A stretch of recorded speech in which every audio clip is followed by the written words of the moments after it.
ये कहानी है एक 6 साल के लड़के की जो आर्मी में भर्ती हो जाता है और अपने देश के लिए वॉर में योगदान देता है। इस मूवी का नाम है सोल्जर बॉय।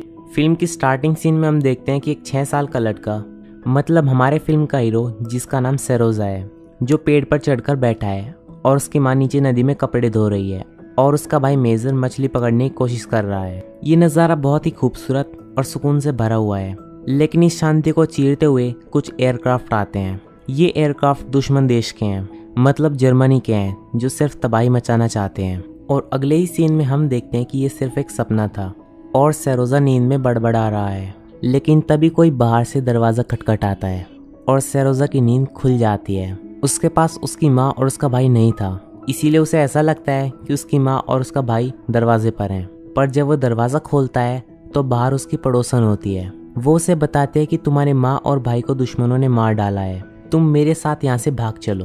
पर तभी इन दोनों को दुश्मन आने की आहट सुनाई देती है, इसीलिए सरोजा की पड़ोसन उसे खिड़की से भागने के लिए कहती है।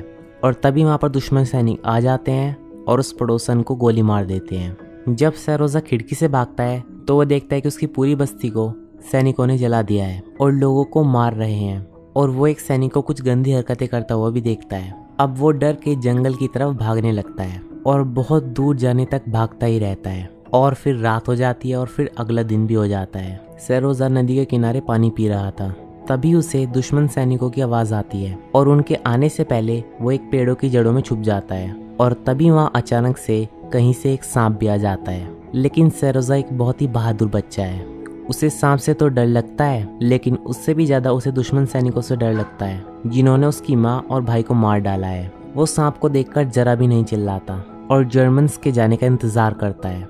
जर्मन्स यहाँ आग जलाते हैं, मछली खाते हैं और फिर यहाँ से चले आते हैं। सरोजा एक 6 साल का छोटा सा बच्चा है। वो कल से जंगलों में भटक रहा है। उसके कपड़े फट चुके हैं, उसके जूते फट चुके हैं, उसे चोट भी लगी है और उसने कल से कुछ भी नहीं खाया है, इसीलिए वो बहुत कमज़ोर हो चुका है। और तभी वहाँ एक बम का धमाका हो जाता है और सरोजा बहुत डर जाता है। पर वो एक बहादुर बच्चा है और वो वहाँ से बड़ी होशियारी से निकल जाता है और एक जगह जाकर थक कर सो जाता है और नींद में अपनी माँ और भाई का सपना भी देखता है। और तभी वहाँ बारिश होने लग जाती है और अब सरोजा की हालत बहुत ख़राब होने लगती है और वो एक पेड़ के नीचे वहीं ठंड में ही सो जाता है क्योंकि वो बहुत ज़्यादा कमज़ोर हो चुका है। तभी वहाँ कुछ रशियन सैनिक आ जाते हैं और सरोजा को उठाकर अपने साथ ले जाते हैं और सरोजा की जान बचा लेते हैं। वो सरोजा से उसकी फैमिली के बारे में पूछते हैं, लेकिन उन्हें पता चलता है कि उसकी पूरी फैमिली को दुश्मनों ने ख़त्म कर दिया है। फिर ये सभी लोग सरोजा को खाना खिलाते हैं और उसका इलाज करते हैं। और वहाँ पर एक कात्या नाम की नर्स को सरोजा से बहुत लगाव हो जाता है और वो कमांडर से सरोजा को यहीं पर रखने की बात करती है। पर कमांडर उसे ऑर्फनेज भेजने की बात करता है और कात्या ये बात सुनकर बहुत निराश हो जाती है। अब कुछ दिनों में ही वहाँ के सभी लोगों की दोस्ती सरोजा से हो जाती है और सभी लोग उसके लिए रोज कुछ न कुछ लाते थे। पर कात्या को सरोजा से कुछ ज्यादा ही लगाव हो जाता है। फिर एक और सोल्जर सरोजा को यहीं रखने की बात करता है, पर कमांडर उसे भी बहुत डांटते हैं और वहाँ से चले जाने के लिए बोलते हैं। और तभी वहाँ पर जर्मन टैंक्स का हमला हो जाता है और सभी सैनिक युद्ध में बिजी हो जाते हैं। फिर अगले दिन सरोजा को लेने के लिए एक कार आती है और कमांडर उसे यहाँ से भेजने वाले होते हैं, लेकिन सरोजा यहाँ से नहीं जाना चाहता है, इसीलिए वो बहुत ज़्यादा रोने लगता है क्योंकि उसे कमांडर की फिक्र होती है। उसे ये लगता है कि वार में कमांडर कहीं मर ना जाए, लेकिन रियलिटी में बाकी लोगों की तरह कमांडर भी सरोजा को बहुत पसंद करते थे और खुद से अलग होने देना नहीं चाहते, क्योंकि सरोजा इन सभी के लिए रेगिस्तान में खिले एक गुलाब जैसा होता है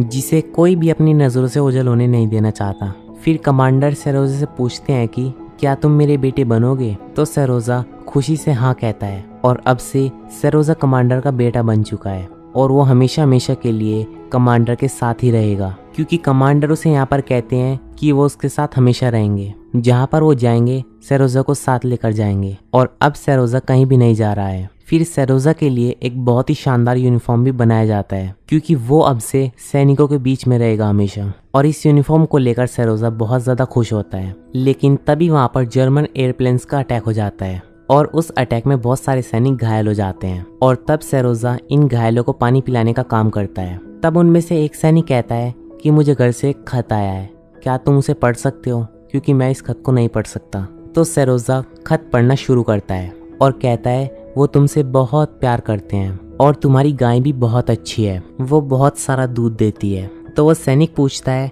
कौन सी गाय, कैसी गाय। तभी उनमें से एक दूसरा सैनिक कहता है कि वो जो पढ़ रहा है तुम बस उसे सुनो। इस बात पर सभी घायल सैनिक हंसते हैं और सैरोजा को आगे पढ़ने के लिए कहते हैं और सैरोजा ऐसे ही मजेदार चीजें बोलता जाता है। दरअसल वो बहुत छोटा है, सिर्फ 6 साल का, इसलिए उसे पढ़ना लिखना नहीं आता, लेकिन वो अपने साथी का दिल दुखाना नहीं चाहता, इसीलिए वो उसे ये सब बातें बताता है और इससे सभी को थोड़ी देर के लिए ही सही वॉर और इस सब को भूलने का मौका मिल जाता है। अब अगले सीन में हम देखते हैं कि कात्या कमांडर के साथ बैठी हुई है और ये दोनों एक दूसरे को बहुत पसंद करते हैं, लेकिन कभी एक दूसरे को बोल नहीं पाए और अभी भी कमांडर कात्या को अपने दिल की बात बताना चाहते हैं, लेकिन उन्हें कहने के लिए शब्द नहीं मिलते हैं और कात्या वहाँ से चली आती है। फिर एक असली सैनिक की तरह सिरोजा भी अपने देश के लिए कुछ काम करना चाहता है और इसीलिए उसे आए हुए लेटर्स को बांटने का काम मिल जाता है। वो सभी को लेटर देता है और सभी से अच्छी अच्छी बातें करता है, जिसके बाद वो अपनी दूरबीन लेकर आसपास घूमने लगता है और तभी उसे अचानक से सूखी घास के अंदर एक पैर दिखाई देता है, जिसके बाद वो तुरंत भागकर सैनिकों के पास जाता है और उन्हें ये बात बताता है। वो सैनिक भी सैरोजा की बात मानकर चेक करने के लिए निकल पड़ते हैं और वहाँ पर वो सच में 2 जर्मन्स को पकड़ लेते हैं और इस तरह से यहाँ पर सैरोजा अपनी बहादुरी दिखाता है। उसके बाद कमांडर के पास लीगली अडॉप्शन के पेपर्स भी आ जाते हैं और अब कानूनी तौर पर कमांडर और सैरोजा बाप बेटे हैं। ये खुशी की बात बताने के लिए सैरोजा अपने पापा को कात्या के पास ले जाता है, लेकिन वहाँ पर कात्या को किसी और के साथ देखकर कमांडर को गलतफहमी हो जाती है। उसके बाद यहाँ पर फिर से जर्मन्स का अटैक हो जाता है और सैरोजा को सेफ हाउस में रुकने का ऑर्डर दिया जाता है और वो इस बात का पालन भी करता है। पर तभी सैरोजा देखता है कि उसके पापा परेशानी में हैं, क्योंकि उनके फोन का कॉन्टैक्ट कट हो चुका है और उनकी किसी से फोन पर बात होना बहुत ज्यादा जरूरी है। तो इसीलिए एक सैनिक टूटी फोन लाइन के बारे में पता करने के लिए और साथ साथ उसे ठीक करने के लिए निकल पड़ता है और लोगों की नजरों से बचता हुआ सैरोजा भी उसके पीछे पीछे जाने लगता है। पर तभी वो सैनिक बुरी तरीके से घायल हो जाता है और फोन लाइंस को ठीक नहीं कर पाता है। तो अब सैरोजा बड़ी ही बहादुरी से उस सैनिक से पूछता है कि इन तारों के साथ क्या करना होगा। तो सैनिक उसे वापस जाने के लिए कहता है, लेकिन सैरोजा कहता है कि प्लीज मुझे बताइए कि इन तारों के साथ क्या करना है। तो वो सैनिक उसे बताता है कि इन दोनों तारों के सिरों को आपस में जोड़ना है और सैरोजा ऐसा ही करता है और उनकी फोन लाइंस शुरू हो जाती हैं और इतने खतरनाक माहौल से भी वो वापस आने में कामयाब हो जाता है। उसके बाद हम कमांडर को देखते हैं जो कि हिम्मत करके कात्या को प्रपोज कर देते हैं और कात्या भी बड़ी खुशी से हाँ करती है और इसी दौरान फिर से जर्मन्स का अटैक होता है और इस अटैक में कमांडर बुरी तरीके से जख्मी हो जाते हैं और सैरोजा को भी बहुत चोटें आती हैं और इस तरीके से सैरोजा हमेशा इसी बटालियन के साथ रहता है। सैरोजा ने इस बटालियन के साथ स्टैलिनग्राड वॉर में भी हिस्सा लिया था, यहाँ तक कि वो इनका साथ देने के लिए पोलैंड तक भी चला जाता है और ये रेजिमेंट ही उसकी फैमिली बन चुकी थी। तो दोस्तों ये थी एक छोटे से सोल्जर की कहानी। आपको ये वीडियो कैसी लगी हमें कमेंट सेक्शन में जरूर बताना और अगर वीडियो अच्छी लगी हो तो इसे लाइक करें, चैनल को सब्सक्राइब करें और बेल आइकन दबाना मत भूलें। Thanks for watching my video.